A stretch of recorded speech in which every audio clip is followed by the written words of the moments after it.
Hello बच्चों, आज हम पढ़ने वाले हैं पाठ 13 खेत और बाढ़। खेत के बारे में आप सभी जानते होंगे, आप लोगों ने देखे भी होंगे खेत और उनके बारे में सुना भी होगा। और यहाँ पे है बाढ़। तो बाढ़ जो होता है, आपने देखे होंगे कि खेत अलग अलग आकार के होते हैं, अलग अलग लोगों के होते हैं। तो उन खेतों के जो चारों तरफ एक बाउंड्री बनी होती है, उसको बाउंड्री कह सकते हो या दीवार कह सकते हो, उसको बाड़ कहते हैं। तो ये जो बाउंड्री बनी होती है, ये लकड़ियों से भी बनी हो सकती है, तारों से भी बनी हो सकती है, या फिर छोटे छोटे ईंटों से लोग बना देते हैं ताकि उनको पता चले कि वह उनका खेत कहाँ तक है, कितना बड़ा है। तो अब हम शुरू करते हैं पाठ 13 खेत और बाढ़। रहमत एक किसान है। वह अपने खेत को गेहूं उगाने के लिए तैयार कर रहा है। ये देखो, यहाँ पे रहमत है और उसके साइड में उसका खेत बना हुआ है। अब मुझे अपने खेत के चारों ओर बाड़ चाहिए। मुझे कितनी तार खरीदनी पड़ेगी? अब उसे अपने खेत के चारों तरफ बाड़ बनानी है, एक बाउंड्री बनानी है तार से। तो वो कह रहा है उसको कितनी तार खरीदनी पड़ेगी। रहमत पता करना चाहता है कि चारों तरफ से खेत के घेरे की लंबाई कितनी है। क्या तुम इस चित्र से यह पता कर सकते हो? हर बाजू की लंबाई उसके पास लिखी हुई है। तो ये देखो, ये खेत बना है और उसकी जितनी भी जो है दीवारें हैं, उस पे देखो उसकी लंबाई भी लिखी हुई है। 9 मीटर, 15 मीटर, 21 मीटर और 9 मीटर। अब हम पूरे खेत के घेरे की लंबाई कैसे निकालेंगे? हम इन चारों लंबाइयों को जोड़ देंगे, इनको जमा कर देंगे। तो जब हमने 9, 15, 21 और 9 को जोड़ा तो हमारा बन गया 54 मीटर। तो यहाँ पे देखो उसने लिखा है खेत का घेरा 54 मीटर लंबा है। रहमत ने बाड़ के लिए 70 मीटर तार खरीदा। अब उसने क्या करा, वो गया बाजार और 70 मीटर तार खरीद कर ले आया। अब यहाँ पे गणपत देखो यहाँ पे ही बना है। तो वो कहता है मुझे भी अपने खेत के लिए ऐसा ही करना चाहिए। क्या तुम मुझे बचा हुआ तार दे सकते हो? मैं उसे अपने खेत के लिए इस्तेमाल करूंगा। तो रहमत कहता है ओ जरूर, क्यों नहीं। रहमत ने गणपत को कितना तार दिया? तो ये हम कैसे पता करेंगे उसने कितना तार उसको दिया? वो कुल 70 मीटर तार खरीद कर लाया था और उसका जो खेत था उसका जो घेरे की लंबाई है वो 54 मीटर थी। तो इसका मतलब रहमत को 54 मीटर तार की जरूरत थी। तो 70 में से 54 को हम घटा देंगे। जब 70 में से 54 हमने घटा दिया तो बचा 16 मीटर, यानी कि रहमत के पास 16 मीटर तार बचा हुआ है जो कि उसने गणपत को दिया। तो यहाँ पे हम लिखेंगे रहमत ने गणपत को कितना तार दिया? 16 मीटर। अब आगे है, गणपत ने रहमत को धन्यवाद दिया और अपने खेत के आसपास बाड़ लगानी शुरू कर दी, लेकिन उसे और तार की जरूरत थी। तो ये देखो, ये गणपत का खेत यहाँ पे बना हुआ है। अब गणपत के खेत के घेरे की कुल लंबाई कितनी है? तो हम कैसे लंबाई निकालेंगे?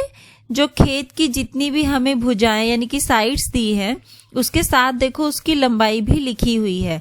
तो इन सभी लंबाइयों को हम जोड़ देंगे, इनको जमा कर देंगे, जिससे कि पूरे खेत की लंबाई निकल जाएगी।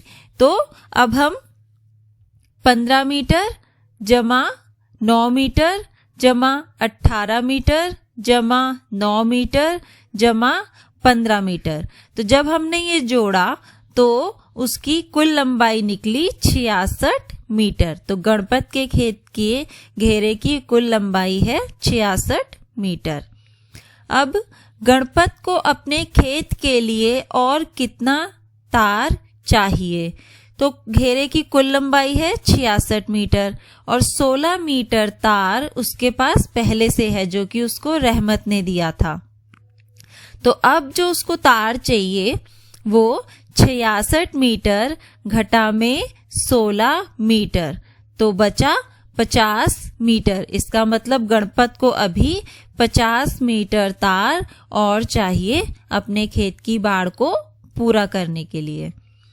अब है अभ्यास का समय। यहाँ कुछ और खेतों के चित्र दिए गए हैं। पता करो कि सबसे लंबा घेरा किसका है। तो सबसे पहले हम खेत का चित्र देखेंगे। इसके चारों जो भुजाएं हैं उसकी लंबाई को आप जोड़ोगे। 6 मीटर जमा 15 मीटर जमा 24 मीटर जमा 15 मीटर। तो जब हमने ये जोड़ा तो इसके घेरे की लंबाई आई 60 मीटर। फिर हम खेत की घेरे की लंबाई देखेंगे। तो उसके लिए हम इसको जोड़ेंगे। सबसे पहले 6 मीटर जमा 3 मीटर जमा 6 मीटर जमा 6 मीटर जमा 12 मीटर जमा 9 मीटर। तो इसको जब हमने जोड़ा तो खेत के घेरे की कुल लंबाई निकली 42 मीटर। उसके बाद है खेत की 3 भुजाएं हैं, तो तीनों की लंबाई को हम जोड़ देंगे। 12 मीटर जमा 15 मीटर जमा 9 मीटर, तो इसकी कुल लंबाई निकली 36 मीटर। इसके बाद है खेत, जो कि देखो वैसे देखने से ही बहुत बड़ा लग रहा है, तो इसका घेरा भी बड़ा ही होगा। पर हम पहले इसकी भुजाओं की, इसकी जो साइड्स हैं उसकी लंबाई को हम जोड़ेंगे। तो 9 मीटर जमा 15 मीटर जमा 15 मीटर जमा 9 मीटर जमा 15 मीटर जमा 15 मीटर। तो जब हमने इसकी सारी लंबाइयों को जोड़ा तो उसका कुल निकला 78 मीटर। तो हमने देखा कि जितने यहाँ पे चारों जो खेत हैं इनमें से खेत के घेरे की लंबाई सबसे ज्यादा है, जो कि है 78 मीटर। अब है चंदू के पिता उसके गांव में जवान कहलाते हैं। 70 वर्ष की उम्र में भी वह स्वस्थ हैं। क्या तुम उनकी अच्छी सेहत का राज जानते हो? वह रोज सुबह सैर करने चंदू के खेत पर जाते हैं और खेत के चारों ओर चक्कर लगाते हैं। वह कुल मिलाकर कितनी दूरी तय करते हैं? तो नीचे पूछा है 4 गुना में खालिस्तान बराबर खालिस्तान मीटर और बराबर खालिस्तान किलोमीटर। तो अभी हम ये यहाँ पर हमें ये पता करना है कि जो चंदू के पिताजी रोज सुबह सैर करते हैं तो वह कितनी दूरी तय करते हैं। तो उसके लिए हम सबसे पहले जिस खेत के चारों तरफ वह चक्कर लगाते हैं उसके घेरे की कुल लंबाई हम निकालेंगे। तो आप यहाँ पे देख रहे हो ये खेत है, इसके एक साइड की लंबाई है 100 मीटर, फिर है 150 मीटर, फिर 100 मीटर और फिर से 150 मीटर। तो इन चारों भुजाओं की लंबाई, इन चारों साइड्स की लंबाई को हम जोड़ देंगे। तो जब हमने 100 मीटर जमा 150 मीटर जमा 100 मीटर जमा 150 मीटर को जोड़ा तो खेत के कुल घेरे की लंबाई निकली 500 मीटर। अब यहाँ पे वह कहते हैं कि वह रोज सुबह उसके 4 चक्कर लगाते हैं। तो 4 गुना में खेत के घेरे की लंबाई कितनी है 500 मीटर। तो 4 गुना 500 बराबर में आ गया 2000 मीटर।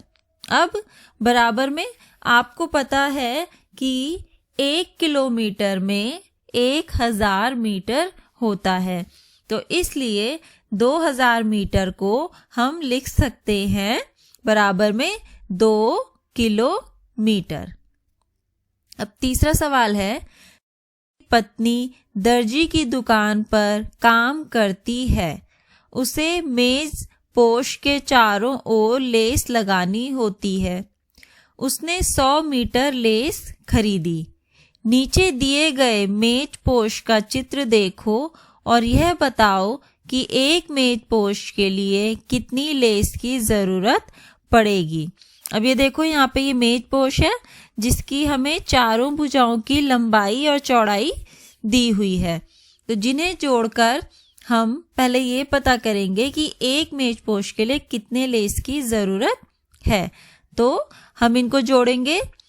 1 मीटर 50 सेंटीमीटर जमा 50 सेंटीमीटर जमा 1 मीटर 50 सेंटीमीटर जमा 50 सेंटीमीटर।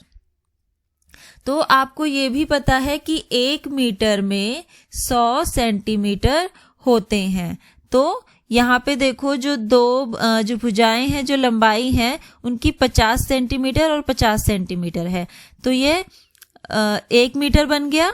इसके बाद ऊपर जो चौड़ाई है, 2 चौड़ाइयों की हमें दे रखी है लंबाई, 2 चौड़ाइयों हमें दे रखी है 1 मीटर 50 सेंटीमीटर और 1 मीटर 50 सेंटीमीटर।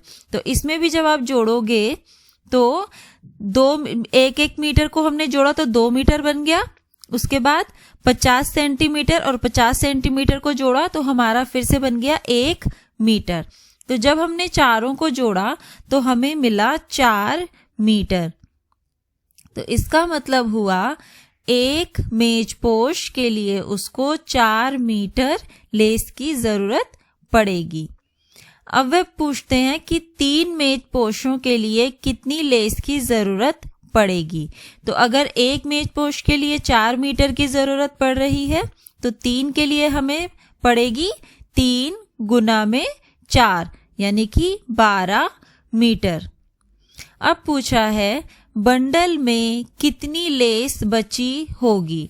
अब उसने 3 मेजपोशों के लिए 12 मीटर लेस का इस्तेमाल कर लिया है और बंडल में कुल लेस थी 100 मीटर।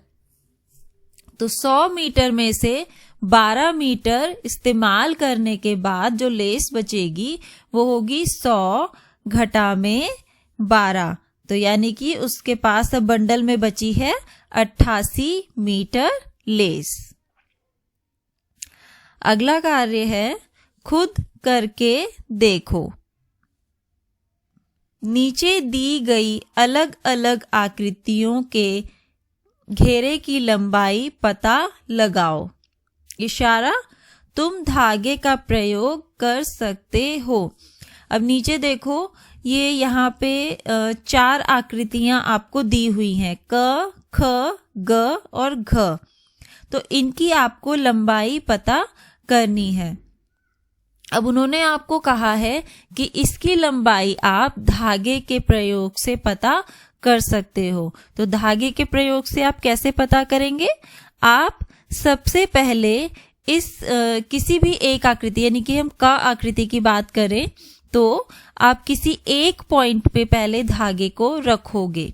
उसके बाद धागे को उस पॉइंट पे रख के पूरी आकृति के ऊपर धागे को ले जाते हुए सेम उसी पॉइंट पे जहां से आपने लंबाई नापना शुरू किया था, पूरी आकृति करते हुए वहीं पर धागे को ले जाओगे। तो जितना धागा वहां पर इस्तेमाल होगा वो आकृति की लंबाई होगी। इसी तरह आप जो बाकी 3 आकृतियां हैं उनकी भी लंबाई पता कर सकते हो।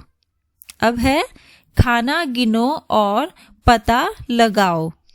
हर एक आकृति में कितने खाने हैं? तो हम सिर्फ उन खानों को गिनेंगे जो कि हमें पूरे तरीके से बना हुआ दिख रहा हो। तो सबसे पहले हम क आकृति में जाते हैं। तो क आकृति में वैसे तो देखो बहुत सारे खाने हैं, लेकिन अगर हम देखेंगे कि पूरा वर्ग आकार का आकार सिर्फ एक ही है तो हम इसमें सिर्फ एक खाने को ही गिनेंगे, बाकी पूरे नहीं है, कंप्लीट नहीं है, तो इसलिए हम उनको नहीं गिनेंगे। फिर है ख आकृति। ख आकृति में भी अगर आप देखोगे कि जो पूरे तरीके से खाना बना हुआ है वो है सिर्फ 2 खाने। फिर ग आकृति में हमने देखा कि 3 खाने बने हुए हैं और घ आकृति में हमने देखा कि सिर्फ 2 खाने बने हुए हैं। इसके बाद आपसे सवाल पूछा है कि किस आकृति में सबसे कम खाने हैं। तो हमने देखा कि जो क आकृति है उसमें सबसे कम खाने हैं, यानी कि एक ही है उसमें। फिर पूछा है किस आकृति में सबसे ज्यादा खाने हैं। तो जो ग आकृति है जिसमें कि 3 खाने बने हुए हैं उसमें सबसे ज्यादा खाने हैं। अब है सवाल 2। 20 सेंटीमीटर लंबा धागा लो, उसके सिरों को जोड़ते हुए अलग अलग आकृतियां बनाओ। इसे अगले पृष्ठ पर बने चौकोर खानों पर करो।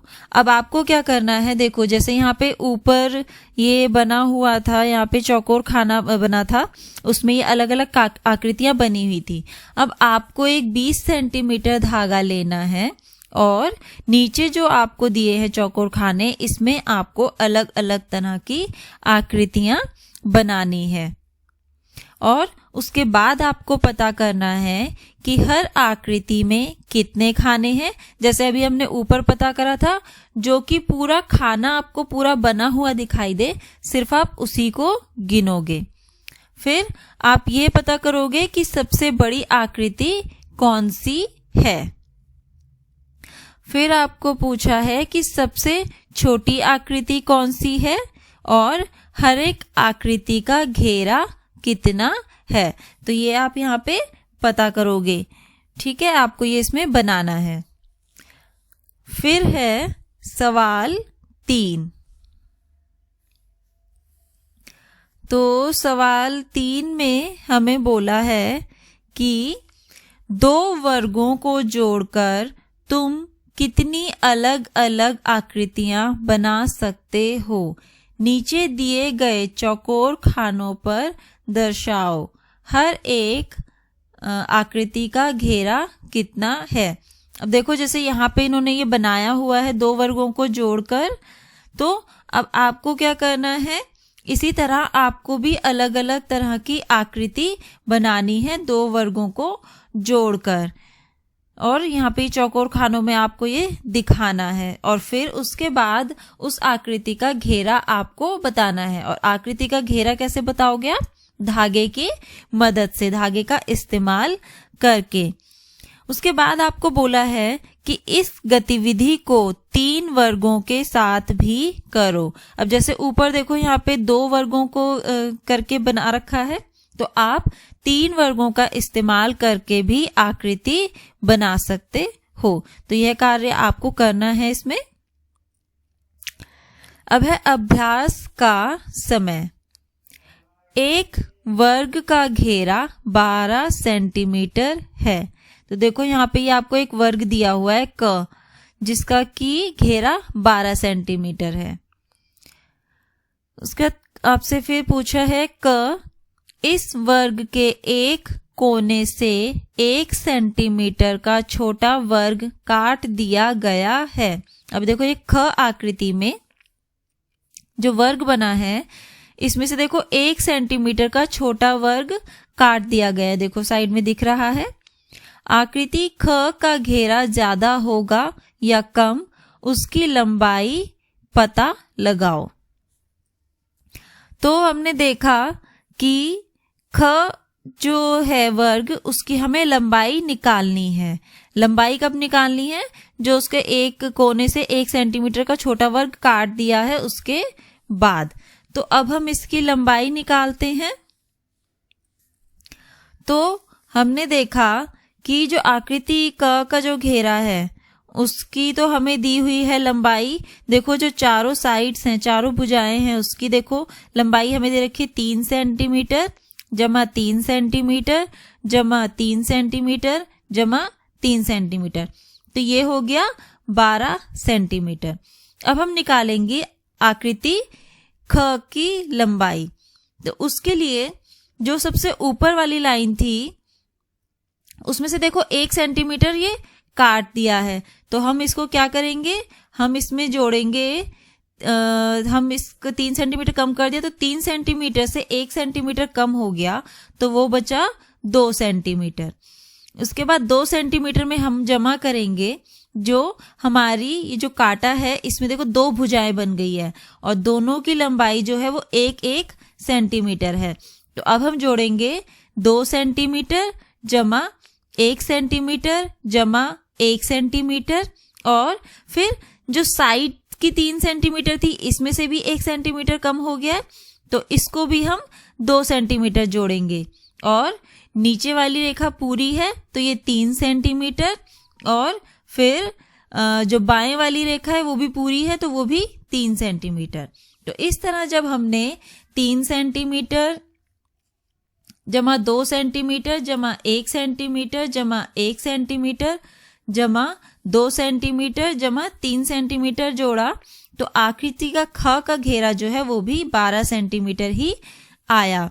तो आकृति क का घेरा भी 12 सेंटीमीटर है और ख का घेरा भी 12 सेंटीमीटर है, तो वो ना तो कम है ना ही ज्यादा, बल्कि ये दोनों ही बराबर हैं। अब है ख। ख में अगर 1 सेंटीमीटर का वर्ग काट दें ताकि आकृति ग बन जाए तो ग का घेरा कितना होगा। अब उन्होंने क्या करा है, उन्होंने अब 1 सेंटीमीटर का वर्ग यहाँ पे काट दिया और फिर कहा है कि देखो अभी आकृति अलग आकृति बन गई है, अब आपको इसकी निकालनी है लंबाई। तो सबसे पहले हम क्या करेंगे, ऊपर वाली जो लाइन है क आकृति में आप देखोगे 3 सेंटीमीटर की है, लेकिन ग आकृति में उसकी हम लंबाई कैसे गिनेंगे। सबसे पहले हम उसको ऊपर गिनेंगे 1 सेंटीमीटर, उसके बाद फिर हम जो ये बाएं साइड जो लाइन बनी है छोटी सी, जो ये 1 सेंटीमीटर का जो वर्ग काटा है, इसकी देखो 3 वो बनी हुई है, तो इसको भी हम 1-1 सेंटीमीटर ही नापेंगे। तो सबसे ऊपर वाली लाइन में हम 1 सेंटीमीटर को 4 बार जोड़ेंगे, 4 नहीं 5 बार जोड़ेंगे। आप देख ही रहे हो, पहले ऊपर वाली लाइन है, फिर नीचे जा रही है, फिर ये दाएं को जा रही है, फिर ऊपर जा रही है, फिर से दाएं को जा रही है। तो ये 5 छोटी छोटी लाइनें बन गई हैं, तो इनके लिए हम 1 सेंटीमीटर को 5 बार जोड़ देंगे। फिर जो है हम अपने दाएं की लाइन को जोड़ेंगे जो कि 3 सेंटीमीटर है, फिर नीचे वाली लाइन 3 सेंटीमीटर और आखिरी में बाएं साइड की लाइन जो कि 3 सेंटीमीटर है। तो जब हमने 1 सेंटीमीटर जमा 1 सेंटीमीटर जमा 1 सेंटीमीटर जमा 1 सेंटीमीटर और जमा 1 सेंटीमीटर में फिर जमा 3 सेंटीमीटर जमा 3 सेंटीमीटर जमा 3 सेंटीमीटर जोड़ा, तो कुल घेरा निकला 14 सेंटीमीटर। तो जो ग आकृति है इसका कुल घेरा निकल गया 14 सेंटीमीटर। अब नीचे कहा है सवाल 2 में कि नीचे दिए गए वर्ग घ के घेरे की लंबाई पता करो। अब घ जो है हमें दे रखा है यहाँ पे, इसमें हमें जो वर्ग है इसकी 4 भुजाएं दी है और चारों भुजाओं की लंबाई हमें दी है 5 सेंटीमीटर। तो हम इस 5 सेंटीमीटर को 4 बारी जोड़ देंगे, 5 सेंटीमीटर जमा 5 सेंटीमीटर जमा 5 सेंटीमीटर जमा 5 सेंटीमीटर। तो जब हमने इसको जोड़ा तो निकला 20 सेंटीमीटर। तो घ के घेरे की लंबाई है 20 सेंटीमीटर। अब आपको कहा है वर्ग घ में से 1 सेंटीमीटर के 8 वर्ग काट दिए गए। आप यहाँ पे देख रहे हो जो है साइड में ये है जो कि नई आकृति ण बन गई है। तो जो ण आकृति है इसमें देखो 1 सेंटीमीटर के 8 वर्ग इन्होंने काट दिए हैं। अब आपको पूछा है कि इस 1 सेंटीमीटर के घेरे की लंबाई है, अब जो वर्ग है वो 1 सेंटीमीटर का है, तो वर्ग की चारों भुजाएं एक बराबर होती हैं, तो इसलिए हम चारों भुजाओं के लिए 1 सेंटीमीटर को जमा कर देंगे, यानी कि 1 सेंटीमीटर जमा 1 सेंटीमीटर जमा 1 सेंटीमीटर जमा 1 सेंटीमीटर। अब नीचे पूछा है, क्या हम कह सकते हैं कि वर्ग के घेरे की लंबाई 4 गुना 1 सेंटीमीटर है? तो हाँ, हम कह सकते हैं, क्योंकि एक भुजा की लंबाई है 1 सेंटीमीटर और अगर हम 1 सेंटीमीटर को 4 से गुना कर देंगे, 4 से क्यों गुना करेंगे? क्योंकि उसकी 4 भुजाएं हैं, तो वो 4 सेंटीमीटर हमारे पास आ जाएगा, यानी कि पूरे वर्ग के घेरे की लंबाई। तो हम इसको ये भी कह सकते हैं 4 गुना 1 सेंटीमीटर। अब आगे है प्रश्न 3। एक हॉकी का मैदान 91 मीटर 40 सेंटीमीटर लंबा और 55 मीटर चौड़ा है। मैदान के घेरे की लंबाई कितनी होगी? तो मैदान के घेरे की आपको मैदान के घेरे की लंबाई आपको निकालनी है। तो हमें इसकी लंबाई और चौड़ाई दी हुई है, तो आप कैसे निकालोगे घेरे की लंबाई? 2 बार हम लंबाई को जोड़ेंगे और 2 बार हम चौड़ाई को जोड़ेंगे, क्योंकि आपने कोई भी मैदान देखा होगा तो उसकी 4 भुजाएं होती हैं, 2 लंबाई के लिए और 2 चौड़ाई के लिए, और हमें लंबाई और चौड़ाई दी हुई है, तो इसलिए हम क्या करेंगे, 2 बार लंबाई को जोड़ देंगे और 2 बार चौड़ाई को जोड़ देंगे। तो इस तरह जब हमने 51 मीटर जमा 40 सेंटीमीटर, फिर 51 मीटर जमा 40 सेंटीमीटर, यानी कि लंबाई को 2 बार जोड़ दिया, फिर उसमें हम चौड़ाई को जोड़ेंगे 55 मीटर जमा 55 मीटर। तो जब हमने ये जोड़ा तो हमें कुल घेरे की लंबाई मिली 292 मीटर और 80 सेंटीमीटर। अब सवाल 4। 2 बार हम लंबाई को जोड़ेंगे और 2 बार हम चौड़ाई को जोड़ेंगे, क्योंकि आपने कोई भी मैदान देखा होगा तो उसकी 4 भुजाएं होती हैं, 2 लंबाई के लिए और 2 चौड़ाई के लिए, और हमें लंबाई और चौड़ाई दी हुई है, तो इसलिए हम क्या करेंगे, 2 बार लंबाई को जोड़ देंगे और 2 बार चौड़ाई को जोड़ देंगे। तो इस तरह जब हमने आगे पूछा है, क्या तुमने कोई ऐसी रेस देखी है जहां दौड़ने वाले अलग अलग जगह से शुरू करते हो, जैसा कि इस चित्र में दिखाया गया है? सोचो ऐसा क्यों होता है? तो हाँ, हमने ऐसी रेस देखी। दौड़ लगा रही हैं। उषा भीतरी गोले में दौड़ रही है, वालसमा बाहरी गोले में दौड़ रही है। वालसमा उषा से तेज दौड़ती है पर फिर भी दौड़ हार जाती है। क्या तुम बता सकते हो क्यों? तो देखो, ये आप यहाँ पे देख रहे हो जहाँ पे कि वो दौड़ रही हैं, जो भीतर का गोला है वो छोटा है बाहरी गोले से, तो इसका मतलब ये हुआ कि जो बाहरी गोला है इसकी लंबाई भी ज्यादा होगी भीतरी गोले से, तो इस वजह से जो है उषा जीत जाती है वालसम्मा से, क्योंकि उसका जो भीतरी गोला है उसकी लंबाई कम है। अब आगे पूछा है, क्या तुमने कोई ऐसी रेस देखी है जहां दौड़ने वाले अलग अलग जगह से शुरू करते हो, जैसा कि इस चित्र में दिखाया गया है? सोचो ऐसा क्यों होता है? तो हाँ, हमने ऐसी रेस देखी है और रेस को दौड़ने वाले अलग अलग जगह से इसलिए शुरू करते हैं ताकि सबके भागने की दूरी बराबर हो जाए।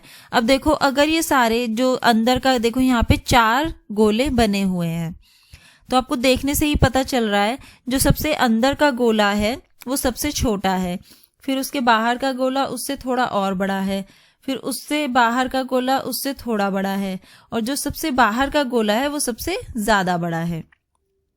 तो अगर सब सेम जगह से शुरू करेंगे तो जो अंदर सबसे अंदरी गोले पे बच्चा खड़ा होगा उसको बहुत ही कम दूरी भागनी पड़ेगी, तो इससे तो वो अपने आप ही जीत ही जाएगा। तो इसलिए क्या किया जाता है, उनको अलग अलग जगह से दौड़ शुरू करवाई जाती है ताकि सबकी दूरी बराबर हो सके।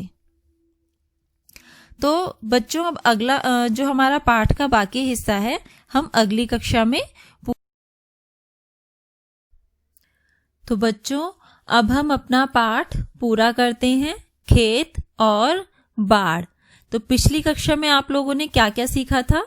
कैसे रहमत ने तार से अपने खेत की बाड़ बनाई, उसके बाद कैसे उसने अपने खेत का घेरा जो है पता करा, घेरे के लंबाई कुल कैसे पता करी उसने। उसके बाद हमने वर्ग में से कैसे छोटे वर्ग काट के उस वर्ग की लंबाई निकाली, उसकी कुल कितनी लंबाई थी। और हमने ये भी पता करा कि जो दौड़ लगाते हैं उसमें जो अलग अलग गोले बने होते हैं वो दौड़ लगाने के लिए सभी लोग अलग अलग जगह से दौड़ को क्यों शुरू करते हैं। तो अब हम अपना पाठ आगे शुरू करते हैं। स्कूल का बगीचा। कक्षा 3 और कक्षा 4 के छात्रों ने सोचा कि बगीचे में कुछ सब्जियां उगाई जाएं। उन्होंने एक जगह का चुनाव किया जो नीचे दिए गए चित्र जैसा लगता है।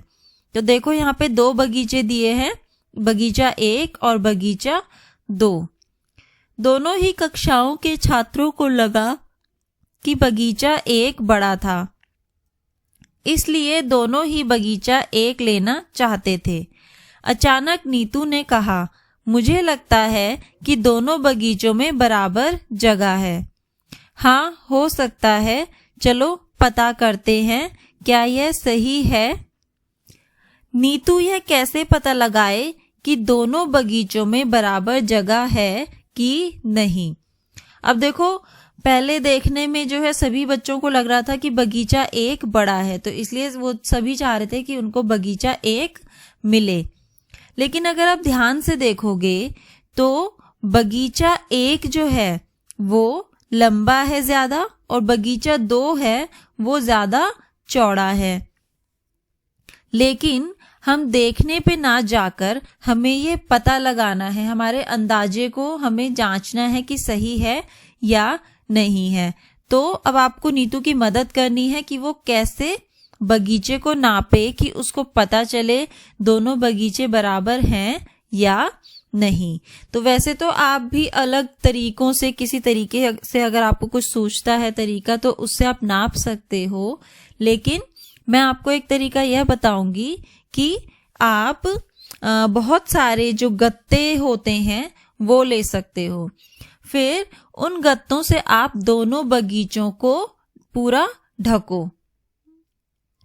उसके बाद आपको क्या करना है, लेकिन गत्तों को एक के ऊपर एक नहीं रखना, गत्तों को अलग अलग करके पूरे बगीचे को ढक देना है। फिर आप ये देखो कि दोनों बगीचों में बराबर गत्ते आपके लगे हैं या नहीं।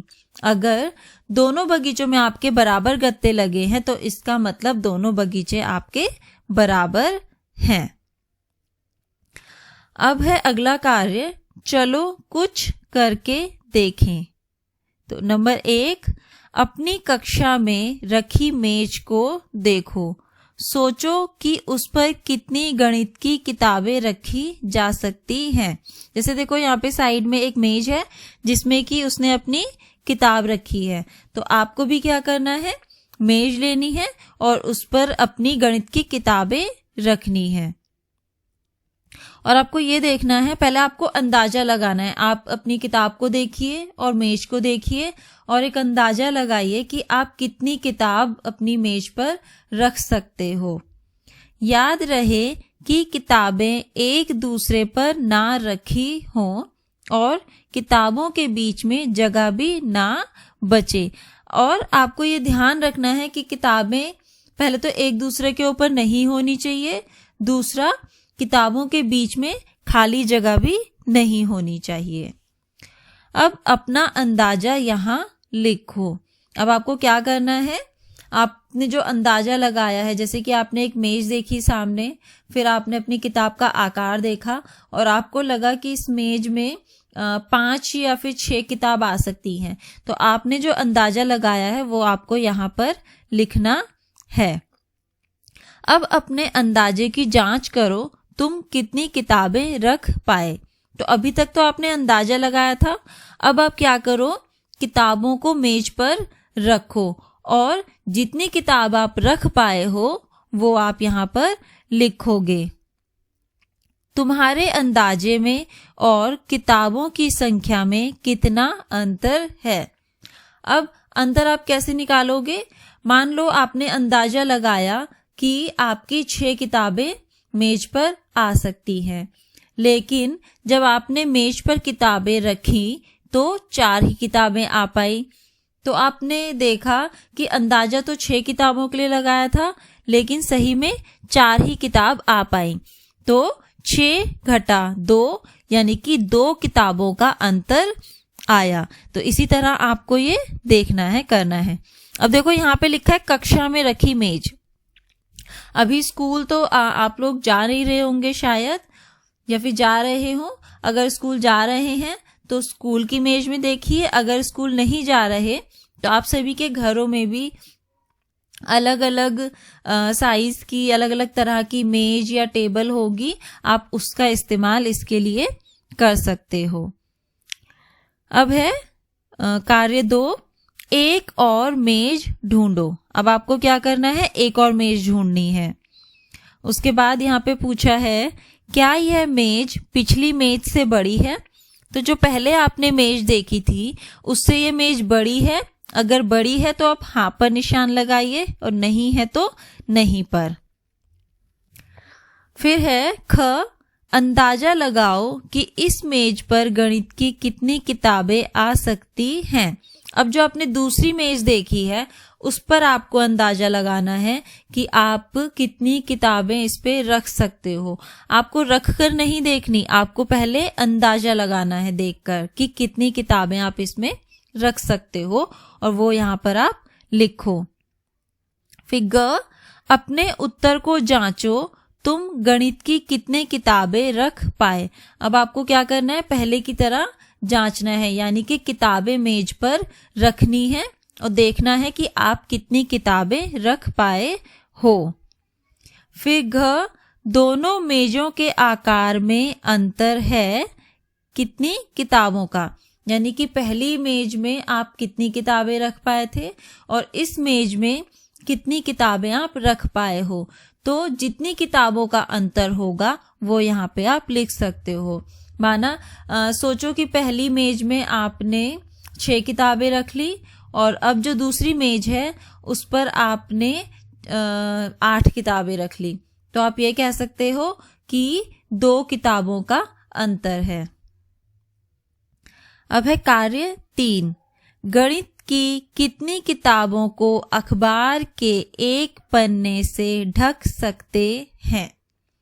कितनी किताबें, अब आपको क्या करना है, अभी तक तो आप मेज पर रख रहे थे, अब आपको एक अखबार लेना है और उससे अपनी गणित की किताब को ढकना है।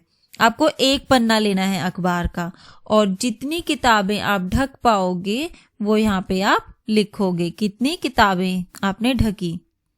तो मेरे ख्याल से 4 किताबें ढक जानी चाहिए एक पन्ने से, लेकिन आप इसको करके देखो कि आपने अखबार के एक पन्ने से कितनी किताबें ढकी और फिर वो संख्या यहाँ पर आप लिख दोगे। अब तुम अपनी गणित की किताब को अखबार के आधे पन्ने से ढकने की कोशिश करो। अब आपको क्या करना है, अखबार का आधा पन्ना, पहले आपने एक पन्ना लिया था, अब उसका आधा कर दोगे और उस आधे पन्ने से आपको अपनी किताब ढकने की कोशिश करनी है। फिर है क्या तुम अपनी किताब को इससे छोटे कागज से ढक सकते हो।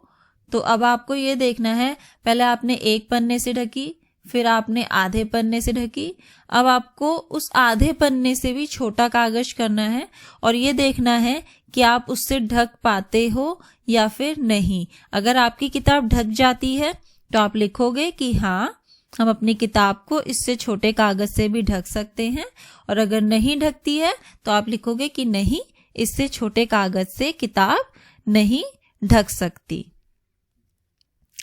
अब है घ, वह सबसे छोटा कागज ढूंढो जिससे तुम अपनी किताब को ढक सकते हो। पता करो कि क्या तुम्हारे दोस्त ने तुमसे छोटा कागज इस्तेमाल किया। अब आपको देखना है कि सबसे छोटा कागज आपको निकालना है जिससे कि आपकी किताब ढक जाए। और अब आपको अपने दोस्त के साथ देखना है कि आपके जो दोस्त है उसने जो सबसे छोटा कागज निकाला है वो आपके कागज के बराबर है या तुमसे छोटा कागज उसने इस्तेमाल किया है। कार्य है च क। इस चित्र में सबसे बड़ी पत्ती कौन सी है। तो आप इस चित्र में देखो 4 पत्तियां दी हुई हैं। इसमें आपको बताना है कि सबसे बड़ी पत्ती कौन सी है। तो देखने में देखो 2 पत्तियां जो है वो सबसे बड़ी लग रही है। एक हमें लंबाई की वजह से बड़ी लग रही है और दूसरी चौड़ाई की वजह से। तो हम ये कह सकते हैं कि पत्ती 1 और पत्ती 2 जो है वो सबसे बड़ी है। फिर है बगीचे से कुछ पत्तियां इकट्ठी करो, हर एक को इस चौखाने वाले कागज पर रखो। अब आपको क्या करना है, बगीचे से आप कुछ पत्तियां लाओ और इस चौखाने वाले कागज पर आपको उनको रखना है। उनके किनारों का घेरा बनाओ और पता करो हर एक पत्ती में कितने खाने हैं। फिर आपको क्या करना है, उन पत्तियों का घेरा बनाना है और फिर उसके अंदर कितने खाने हैं। खाने आपको पता है ना कैसे गिनने हैं, जो कि पूरे खाने आपको दिख रहे हों वो आप गिनो कि उसमें कितने खाने हैं। उसके बाद जो आप पत्तियां लाए हो उनमें से आप देखो कि सबसे बड़ी पत्ती कौन सी है और फिर देखो कि सबसे छोटी पत्ती कौन सी है। ये आपके लिए अभ्यास कार्य है, इसको आप जरूर करिएगा। फिर है कार्य 5 क। इस हरे रंग के बड़े वर्ग में 1 सेंटीमीटर वाले कितने छोटे वर्ग हैं। तो देखो यहाँ पे हरे रंग का एक बड़ा वर्ग है जिसमें 1 सेंटीमीटर वाले छोटे वर्ग बने हुए हैं। तो आपको ये पता करना है कि इसमें कितने वर्ग बने हैं। इसका ख सवाल है, क्या तुम छोटे वर्गों को गिने बिना उनकी संख्या जल्दी से पता करने का तरीका सोच सकते हो। तो देखो इसके 2 तरीके हैं इनको गिनने का। सबसे पहला तरीका कि आप एक एक करके सारे वर्गों को गिनो, जैसे कि 1 2 3 4 5 6 7 8 9 10 11 12। तो ऐसे करके आप सारे वर्गों को गिनोगे, लेकिन इसमें क्या है थोड़ा सा टाइम ज्यादा लगता है। तो हमें कोई बोला है कि आपको दूसरा तरीका बताना है जिससे कि आप जल्दी से इसको गिन सको। तो हम क्या करेंगे, सबसे पहले हम अपना लंबाई में एक लाइन में कितने खाने बने हैं वो हम गिन लेंगे। तो हमने देखा कि लंबाई में एक लाइन में हमारे खाने बने हैं 1 2 3 4 5 6। तो हमारे 6 खाने बने हैं। उसके बाद आप क्या करोगे कि चौड़ाई में आप गिनोगे कि कितने खाने बने हैं। तो चौड़ाई में जब हमने गिना तो 1 2 3 4 5 6। तो हमारे लंबाई में भी 6 खाने हैं और चौड़ाई में भी 6 खाने हैं। तो अगर हम 6 को 6 से गुना कर देंगे तो हमारे कुल वर्गों की संख्या पता चल जाएगी, यानी कि 6 6 36। तो ये हमने एक आसान तरीका निकाला जिससे कि आप जल्दी से गिन सकते हो। फिर है कार्य 6, अनुमान लगाओ कि 1 सेंटीमीटर वाले कितने वर्गों से यह नीले रंग की आयत भर जाएगी। तो ये आपको जैसे अभी हमने ऊपर किया था आपको उसी तरीके से पूरा करना है। तो हमने देखा कि लंबाई में जब हमने एक लाइन में देखा तो 1 2 3 और 4 खाने बने हुए हैं। फिर जब हम चौड़ाई में गिनने लगे तो हमने देखा 1 2 3 4 5 6 7 8 खाने बने हैं। तो हम क्या करेंगे, 4 को 8 से गुना कर देंगे जिससे कि कुल वर्गों की आपको संख्या पता चल जाएगी। तो 4 को 8 से गुना किया तो हमें वर्गों की संख्या मिल गई 32, यानी कि कुल 32 वर्ग 1 सेंटीमीटर वाले जो हैं उससे यह नीले रंग की आयत पूरा भर जाएगी। अब है अपना अंदाजा यहाँ लिखो। अब इस आयत को छोटे वर्गों से भरकर अपने अंदाजे की जांच करो। तो पहले उन्होंने क्या करा, मैंने तो आपको ये सीधा उसका हल करके बता दिया है, लेकिन ये कह रहा है पहले आपको अंदाजा लगाना है। यानी कि हमने जो अंदाजा लगाया वो हमने देखा कि 32 हो रहा है। अब आपको इसी तरीके से ये वर्ग बनाने हैं और देखना है कि 32 वर्ग बन रहे हैं या फिर नहीं। अब है कार्य 7। इस चित्र को देखो, क्या तुम इसे 4 बराबर हिस्सों में बांट सकते हो? हर हिस्से में वर्गों की संख्या बराबर होनी चाहिए। तो सबसे पहले हम इसमें ये गिनेंगे कि कितने वर्ग बने हुए हैं। तो 1, 2, 3, 4, 5, 6, 7, 8, 9, 10, 11, 12। तो इस चित्र में कुल वर्ग 12 बने हैं। अब हमें इन्हें क्या करना है, 4 हिस्सों में बांटना है। तो हम 12 को 4 से भाग कर देंगे, तो हर हिस्से में 3 वर्ग आ गए। अब आप देखोगे कि 3 वर्गों को अगर आप 4 हिस्सों में बांट दोगे तो वो बराबर बराबर हो जाएगा। अब है हमारा आखिरी कार्य, पहेली, घर और कुआं। राघवन के पास जमीन का एक टुकड़ा है। ये देखो यहाँ पे नीचे पूरा एक जमीन का टुकड़ा बना हुआ है। इस जमीन पर 4 घर हैं और बीच में एक कुआं है। तो यहाँ पे देखो इसमें 4 घर बने हुए हैं और बीच में एक कुआं बना है।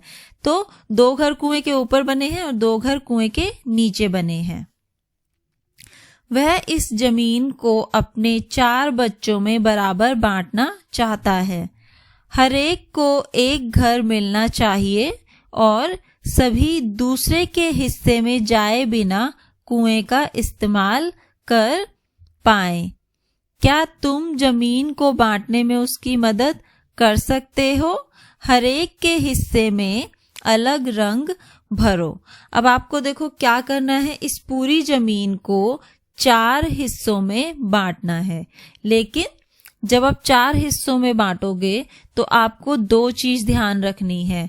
एक चीज तो ये कि सबके हिस्से में एक घर आना चाहिए, और दूसरी बात ये कि सबके पास कुएं में जाने का अलग रास्ता होना चाहिए, यानी कि दूसरे के घर से, दूसरे के हिस्से से उसको ना जाना पड़े। तो इसको हम 4 हिस्से से देखो कैसे बांटेंगे। सबसे पहले हम क्या करेंगे, जो सबसे ऊपर घर है हम यहां से होते हुए जाएंगे और घर से हम बाईं तरफ वाले बॉक्स में जाएंगे। तो बाईं तरफ का जो पहला बॉक्स और दूसरा बॉक्स और उसके बाद दूसरे बॉक्स के नीचे वाला बॉक्स, तो कुल हो गए देखो 4 बॉक्स। पहला, सबसे पहले तो घर, फिर उसके आप बाएं से जाओगे पहला बॉक्स, फिर दूसरा बॉक्स और दूसरे बॉक्स के नीचे वाला बॉक्स आप ले लोगे। तो और वहां से आप देखोगे कि ये कुएं पे भी पहुंच रहा है। तो ये हो गया पहले का हिस्सा। अब हम क्या करेंगे, दूसरे घर का हिस्सा निकालेंगे। तो दूसरा घर तो आप देख रहे हो कि कुएं के पास में ही है, तो एक हिस्सा ये हो गया। उसके बाद घर के साथ वाले बॉक्स में हम इसको 3 बॉक्स और दे देंगे, जो कि दूसरे घर वाले का हिस्सा हो जाएगा। तो देखो दूसरे घर से हमने क्या करा, पहला बॉक्स, उसके बाद आप दाएं वाले पे जाओगे, दूसरा, तीसरा और ये नीचे आखिरी बॉक्स तक आप इसका ये हिस्सा हो जाएगा। फिर हम तीसरे घर पे आते हैं जो कि कुएं के बाएं तरफ है। तो ये घर भी यहाँ पे देखो कुएं के पास ही है। तो इसके लिए हम क्या करेंगे, ये घर जहाँ पे बना हुआ है नीचे वाला, तो पहला बॉक्स, फिर इसके बाएं तरफ वाले तीनों बॉक्स ऊपर, ये इसके हो जाएंगे। फिर हम क्या करेंगे, हमारा आखिरी यानी कि बाएं से जो सबसे नीचे घर बना है इसका हिस्सा हम देंगे। तो इसका हिस्सा देने के लिए हम इसके दाएं तरफ के दोनों बॉक्स और उससे ऊपर वाला बॉक्स हम इसको दे देंगे, जो कि कुएं तक भी पहुंच रहा है। अब जो हिस्से हमने इनके बनाए हैं सभी अलग अलग हिस्सों पर आप अलग अलग रंग भर दो ताकि आपको पता चल जाए कि कौन सा हिस्सा किसका है। तो इस तरह हमारा ये पाठ पूरा होता है, खेत और बाढ़, जो कि बहुत ही अच्छा पाठ था। बहुत ही अच्छी चीजें इसमें हमने सीखी हैं। तो इसको दोहराइए और अच्छे से समझिए। मिलते हैं अगली कक्षा में।